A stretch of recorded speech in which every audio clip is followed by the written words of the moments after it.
Hey guys, Hale here. I figured I'd do a short video on just what the state of the industry is at with Eve Echoes at the moment and what you can expect as an industry player coming back to this game or even starting out fresh at the start of 2023. Now, this, of course, is before the balance patch, which is supposedly due in April. We'll do another video on that in the near future if no further information comes forward, just speculating on it. But for the purpose of this video, we'll be going over what to expect from industry as it stands at the moment. Unfortunately, whether you consider it a good thing or a bad thing, insurance is here to stay, which means that between gift IP, which create ships out of thin air 100% without interacting at all with the system, and the heavily discounted nature of insurance to start with, very, very, very few ships that are lost are generated as fresh market orders. That's just something that we have to deal with. So there isn't really all that much consumption. The majority of ships that are sold on the market are to players wanting new ships altogether, as opposed to replacing lost ones. That's a small proportion of the market, and as many people have pointed out, you'll struggle to make a profit in that area. We also don't have any real forms of consumables. The developers did promise us this with implants, with all of the implants requiring consumable materials in order to use them. It didn't really work out that way. Let's look at the most prominent implant, the focus crystal. You can get a lot of work out of that focus crystal without once pressing its button, which uses up consumables. Without once. Let's just let that sink in. And the cat's just jumped on my lap. Say hello, kitty cat. So yeah, there's no real consumables yet, unless the developers decide to create ammunition for us to work on top of our existing weapon systems. I don't really see how this is going to improve. Now, as I stated earlier, the majority of industry, whether it be ships or structures, tends to be for players that are trying out something new, that are buying like their first Apocalypse Striker, as opposed to replacing their 10th Apocalypse Striker.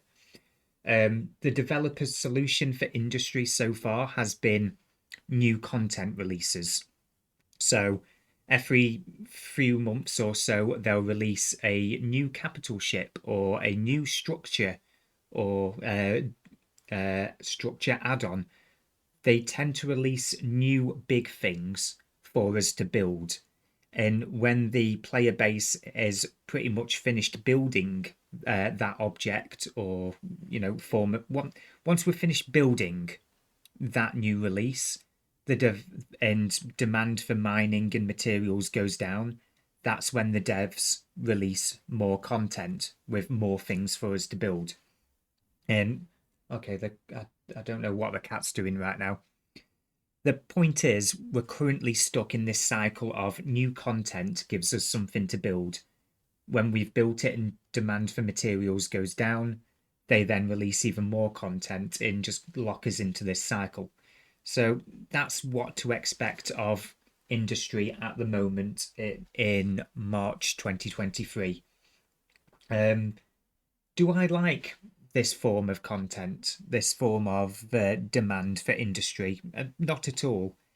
I very, very, very much prefer the days back in the earlier days of the game, pre-insurance, when if you lost a ship, that was it. You had to go back to your traders nearby and say, I need a new ship, can you build me one? And they would. Hell, I was one of those people that was building ships for my court mates. They'd come back after losing a ship in a CTA and say, I need a new one building, please.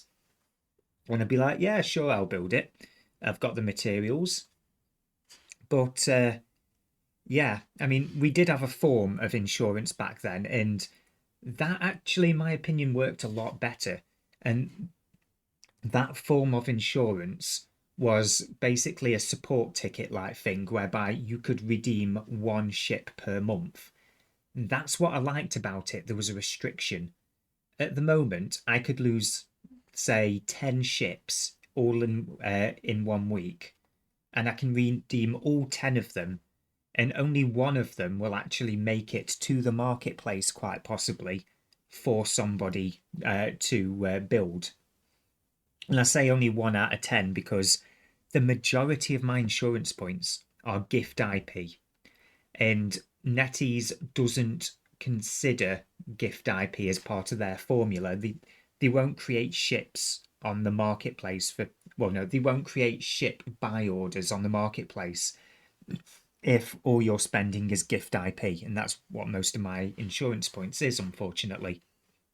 So yeah, this is kind of turning into an anti-insurance episode, but if the developers are listening, and I surely doubt that they are, because I am a very, very, very new content creator on the scene, but if you are listening, there needs to be some form of restrictions on insurance if you want the player base to start creating a demand again for materials. Personally, I enjoy insurance in its current aspect, being able to reclaim ships wherever I want, but there needs to be some kind of restriction. Like, for example, if we could only redeem or reclaim one ship for insurance per week. That'd be interesting, wouldn't it? Because then your hardcore PvP players that go out every single day and lose 2 ships per day, all of a sudden they've got to be very, very selective as to which ship that week they redeem with insurance. And every other ship they lose, they have to go back to an indie guy and ask that indie guy to buy it. Alternatively, because I'm not saying that's the perfect solution, not at all, this would be up for wider debate, but another option I've considered in the past, and this goes quite well with how wars are supposed to be fought, especially with the supply chains to the front lines, and that would be changing where insurance could be claimed. For example, insurance officers, these are the add-on structures that are built for citadels.